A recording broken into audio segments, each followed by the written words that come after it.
Okay, matapos mo mag-provide help o magbigay ng tulong sa iba, ngayon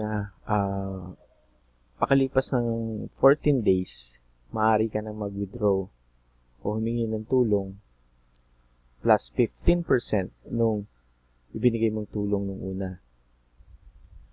Ngayon naman, kung paabutin mo ng 30 days, syempre, makukuha mong tulong ay ang halaga ng iyong itinulong at 30% ng additional 30% nung ibinigay mong tulong. At ngayon naman, paano natin gagawin iyon?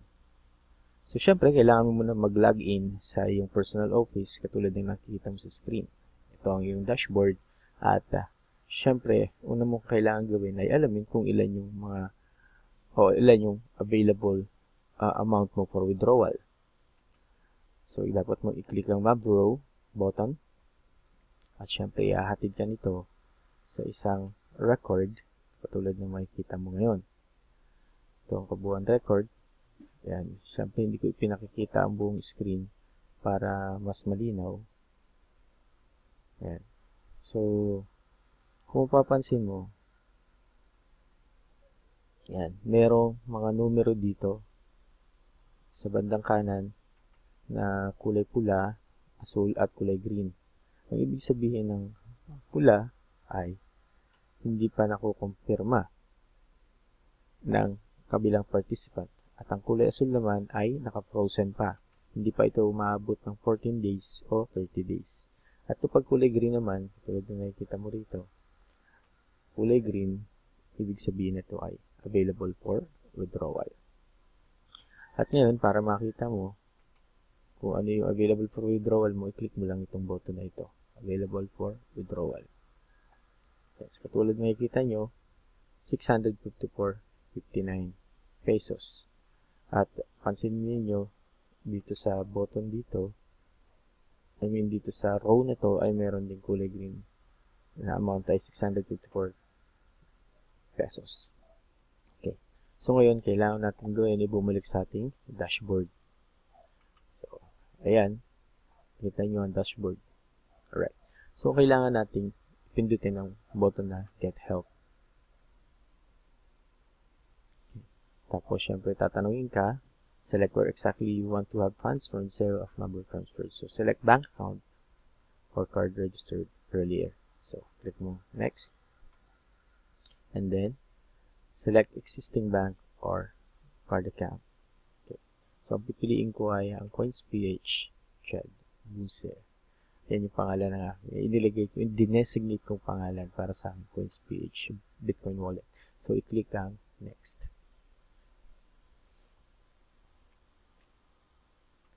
Yan. So, katulad ng makikita mo dito, ay meron itong halaga na ito na 654 ay nanggaling sa aking referral bonus. So, lahat ng makikita mo rito ay available for withdrawal. So, i-click mo yan, available for withdrawal, and then mapapansin mo, hindi lahat nandito, So, kung babalik natin sa 0, pansinin mo na meron ditong 1.996. So, meron akong 100 na withdrawal amount plus the 654 pesos ay idadagay na rito. Yan. So, pwede ako mag-withdraw ngayon ng 700 pesos. So, kailangan ko siyang i-next para sa pagtuloy ng transaction. So, konting paghihintay, depende sa connection ninyo. Alright, sabi niya, confirm contents of your request for sale of Mabrow. Siya nga pala, ang Mabrow, ito yung currency na pinaiikot natin within MMM. So, tayo lang mga members ng MMM ang gumagamit ng Mabrow currency. Okay. Pero ang talagang pera na itinatransfer natin sa bank account or sa Bitcoin account ng ibang participants ay ang Bitcoin. Okay, so ito yung Bitcoin address na pagpapasahan nila. Ito ang aking Bitcoin address dun sa coins.ph. Okay, so dapat kung dito nila ng kabilang ibang participant ipadadala ang halaga ng Bitcoin na kailangan ko, which is worth 700 pesos. Next. Okay, sabi rito, your request was added. Please wait to process. Okay. Ngayon, babalikan ito sa dashboard mo. At kung mapapansin mo, nagkaroon ng rectangular button at kulay blue yung parang record button dito or play button ng radio. Alright, at sabi naman dito, request to get help. Ito ang dapat nauuna.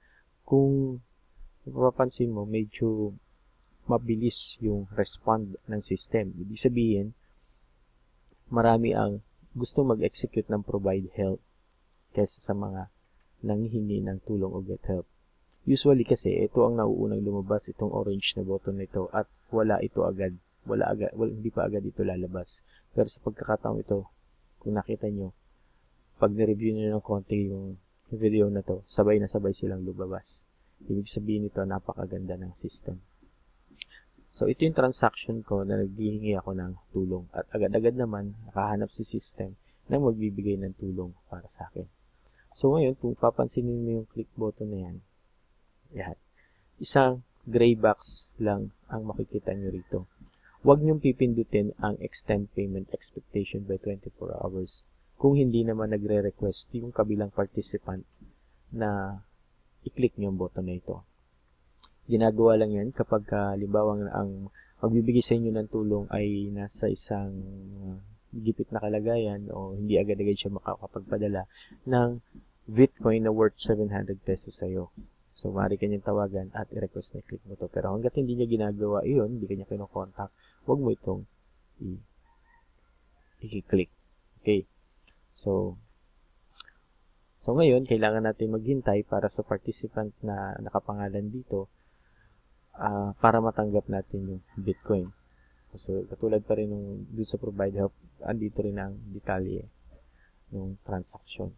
Okay.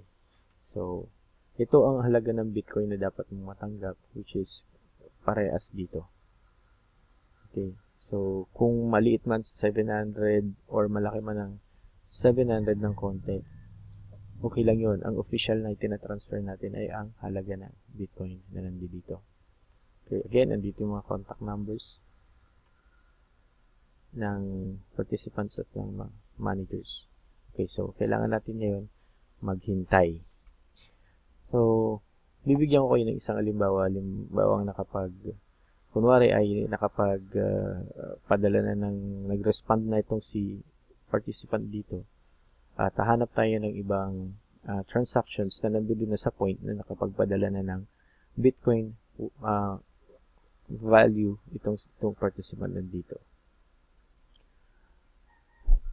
So, meron ako dito isang halimbawa. Ito. Kung napansin ninyo, yung button na ito naging half check na. Ibig sabihin, yung participant na ito ay nakapagpadala na ng pera o ng Bitcoin doon sa iyong Bitcoin. So, i-check natin. Ito ang image kung saan ang screenshot ito nung participants na nagpadala ng pera sa inyo. So, i-check nyo mabuti ang petsa dito kung kailan niya ipinadala. Importanteng tingnan nyo ang petsa na ito. Okay. So, ngayon, kailangan mo tignan yung sariling wallet kung talagang pumasok na yung halaga ng Bitcoin. So, paano mo gagawin yun? Tignan mo yung incoming payments dito sa wallet transactions mo. At i-click mo kung natanggap mo nga yung halaga na yun. So, ito, nagpadala siya ng May 24, 11:04. Tapos, tignan mo ngayon kung natanggap mo nga. So, sa pagkataon ito, oo, natanggap nga ang 400 pesos na ipinadala ng participants na nagbibigay ng tulong. So, kung ganyan ang kaso, maaari mo na i-click ang button na ito at i-confirm yung funds reception. Kailangan mong gawin ito dahil pag hindi, maaari kang i-block ng system. Kailangan mong kumpirmahin na natanggap mo na yung Bitcoin dun sa yung Bitcoin wallet. So, kailangan mong i-click OK mo to confirm funds reception. At pagkatapos niyan, itong button na ito ay magiging kulay green. Pero bago yun, kinakailangan mong gumawa ng video na nakatanggap ka ng pera. Hindi naman yun requirement, optional lang yun. Pero kapag ginawa mo yung video na tanggap mo yung pera, pwede ka magkaroon ng 3%. Pero kung ilalagay mo naman ngayon, ipakikita mo ang mukha mo sa video na yun, maaari ka makakuha ng 5% pa additional dun sa withdraw mo. Kung hindi naman, ang requirement dito ay kailangan mong gumawa ng sulat. Sulat ng pasasalamat. Ang sulat ng pasasalamat, ang sabi rito, the letter is free form. Pero kailangan nandoon yung iyong pangalan, status mo, residence, at yung amount and date ng binigay na assistance at yung amount na natanggap mong assistance. Sa video ito, later ko na lang gagawin. Pero pag nagawa mo na yan, ay kailangan mo i-check ang button na to. Ngayon, ilalagay ko rito write later.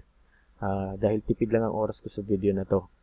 Ngayon, bibigyan ka ng system ng 3 pagkakataon para magpasalamat. Subalit kung hindi, kagaya ng makikita mo dito, ay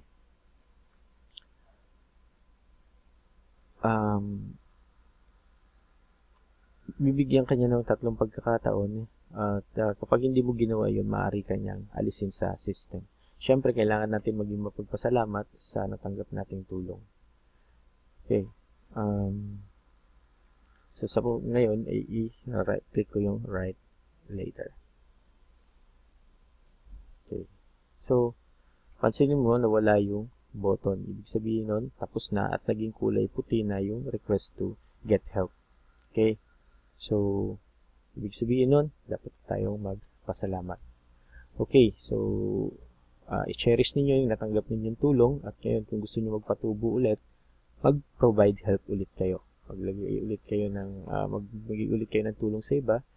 At syempre, katulad ng sinasabi natin, magtulungan tayo. Magbigay ng tulong, tumanggap ng tulong kung kailangan. Okay. So, financially, together we can change the world.